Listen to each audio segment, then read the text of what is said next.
भाजपा राष्ट्र मंत्री गोकुलानंद मल्लिक को खलिकोट ठारे भव्य स्वागत।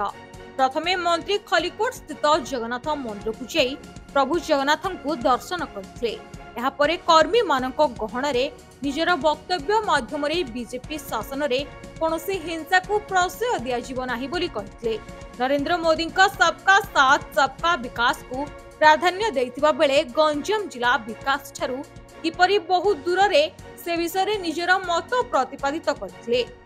देखो सर्वप्रथम मोर पोलसरार निर्वाचन मंडल समस्त जो मैंने अच्छा भोटर भाई मैंने जनसाधारण धन्यवाद देवी सहित मो राज्य नेतृत्व केन्द्र नेतृत्व जो मो पर आस्था प्रकट करी ये जो गुरु दायित्व देते ये पद नुहे गुरु दायित्व ये जो गुरु दायित्व को मु बहन करमती लोकंर ओडिशावासी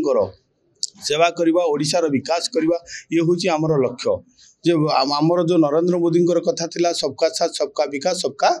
प्रयास यही परिप्रेक्षी में गंजाम जिला बर्तमान गोटे चैलेंज रही है। गंजाम जिले में जो विकास कथा विकास मु भावुँ बहुत दूर में गंजाम जिला आज अच्छी आपण मैंने देखिए अनेक समस्या रही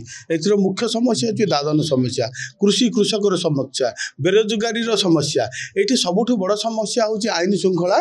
विपर्य। आपण मैंने देखुं कौ भाव में दिन दीपहर गुंडाराज राहाजानी ये चली मर्डर चली प्रथम आपको कौ भाव में आम रोकवा एवं जो जनसाधारण आम उपर भारतीय जनता पार्टी उपर आस्था प्रकट करी से आशीर्वाद कर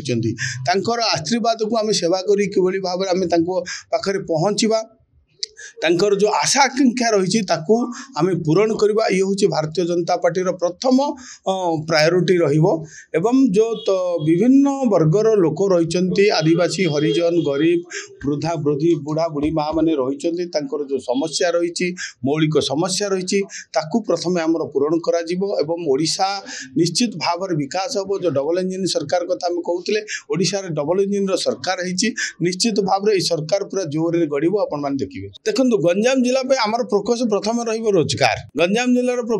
फोकस रही आईन श्रृंखला विपर्य जो है शांति श्रृंखला आमर जनसाधारण जीवन यापन करेंगे रोजगार शांति श्रृंखला जीवन यापन एवं आमर कला संस्कृति परंपरा जो रही आम सुरक्षा ये जो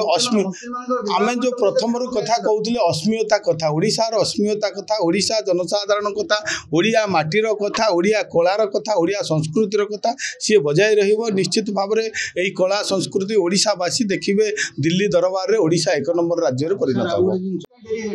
देखो विभाग बंटन अलरेडी सरी सारी बोधे तेणु सेटा निश्चित भाव में औपचारिक भाव में घोषणा कर देखिए अति शीघ्र से देखु आम तो मृतर अत्यंत मर्माहत एवं दुखित जो भली भाव में जघन्य हत्याकांड घटागला एटा हत्याकांड भिआईले एटा जाशुणी से जड़े जो आमर वरिष्ठ कार्यकर्ता दिलीप भाई को दिलीप प्रधान को सी हत्या कले निश्चित भाव में गुरुत्वर सहित भारतीय जनता पार्टी ग्रहण कर केवल राज्य नेतृत्व न केन्द्र नेतृत्व ध्यान रखी जो मैंने एथिरे जड़ित से बाहर जीवन निश्चित से दंड पाइबे एक परिवार को आमर माननीय मुख्यमंत्री मोहन